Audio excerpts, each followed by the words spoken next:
Alrighty, so as I said yesterday, I'd make a video on this. So, you guys might be wondering, what is it? What is it, EPAs? What is it? What are you doing this time? And the truth is, it's not too bad, honestly. But what I'm talking about is, so yesterday I made a video talking about will the Bucks win their division. And the truth is, who knows? They might not. Who knows? Who knows for sure? We don't know for sure who will win that division. So I'm going to be talking about that in today's video. And yeah, so let's go. Let's go. So yesterday I said, the genius that I am, I said that yesterday the genius that I am said something that about half the people will agree with. I said the Bucks might win their division, and some people are going to say, yeah, the Bucks are going to win their division, no problem, no questions asked. But at the same time, I know there's a lot of my fans that are going to be like, No, they're not. So I know there's going to be a lot of split opinions of my fans. So I know there's going to be a lot of opinions in today's video. So as I said yesterday, I made that video, and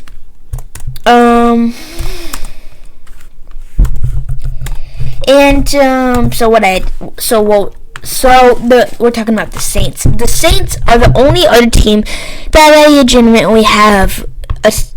legitimately might win that division.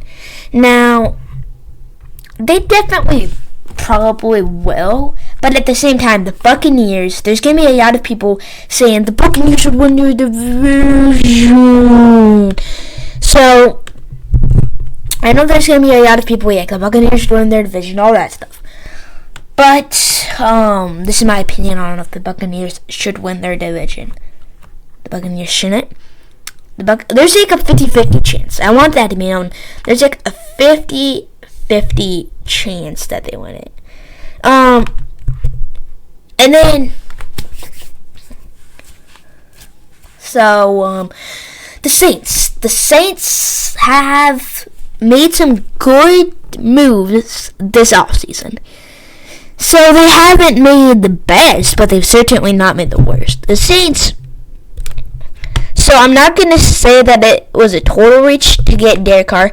And while it totally isn't a reach to get Derek Carr, he's a great quarterback. Now, the thing with Derek Carr is that he's always been consistent. He's always been a consistently average to good QB. So that's the thing. And at that point, people are just like, okay, what has he done? How many playoff games have we won? Is he going to win us a Super Bowl, or is he on the verge of winning us a Super Bowl? And I think the Saints realized that he's not going to do that. So they released him. So yucky, and the Saints were yucky because they got to do him for basically nothing because he was cut. So the Saints were yucky because a player of his talents is going to get a lot.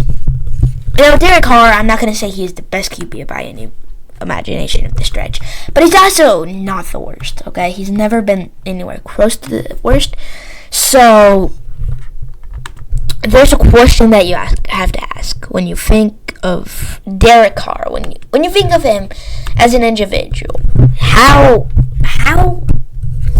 has he not won a Super Bowl? Because it's always like the consistent QBs. It always seems to be the consistent QBs that you'd say are the best. So, yeah. So the Saints got him for nothing, and then you kept a rookie last year, and keep in mind he was a rookie, Chris Olave. They kept the person who's going into his second season, They kept him. They didn't trade him or cut him or anything like that, which is smart by them because they could have traded him, but they didn't, which was smart on their part because he's only going in to his second season in his first season ever. He had a 1K yard season, which is great for a rookie. And then you just see the QBs that he had to deal with for the entire season, and it makes you kind of even feel even more bad for him because he had horrible QBs. So if he had good QBs, it wouldn't be a stretch of the imagination to say that he could go for easily 1,500 yards. Now, if he went for 1,500 yards, everyone would go crazy, I would say. And for a right reason. I feel like if he had 1,500 yards as a rookie, 1,500 yards as a rookie, I think that's a good sign for the future, honestly. And then you had Chris Olave, who I just talked about.